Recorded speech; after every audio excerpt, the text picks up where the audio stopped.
basically from Lucas, we had a mandate that whatever Spielberg wanted, he was supposed to get.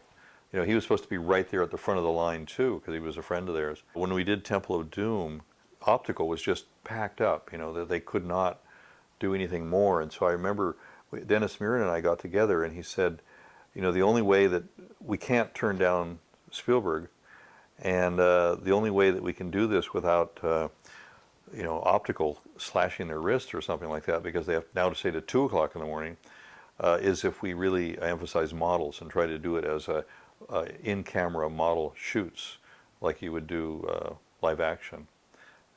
So that scene, with the water coming down the tunnel and the barrels flying and the lights thing and all that kind of stuff. I think that piece of film, the only thing that was added to it was Indy and Willie and Short Round running.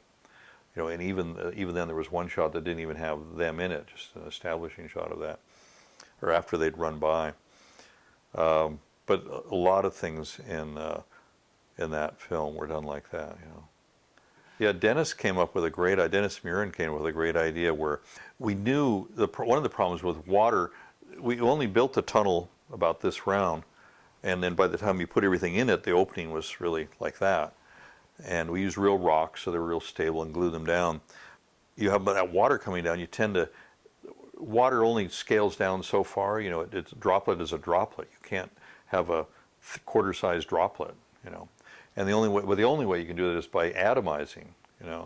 And so Dennis had all these air cannons facing the direction of the water. You can't see them behind the rocks.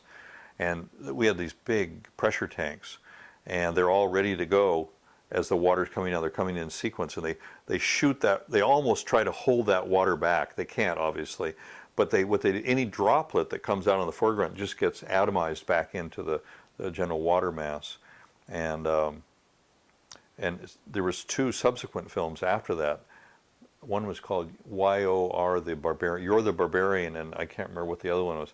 And they didn't do that. And they became basketballs of water that would chase after these Neanderthal kind of characters, And I just thought, oh my God, they didn't think of that. They didn't realize that we had atomized the water with air cannons, And so those little things are really important, and they are also the contributions of, all these different people raising the bar.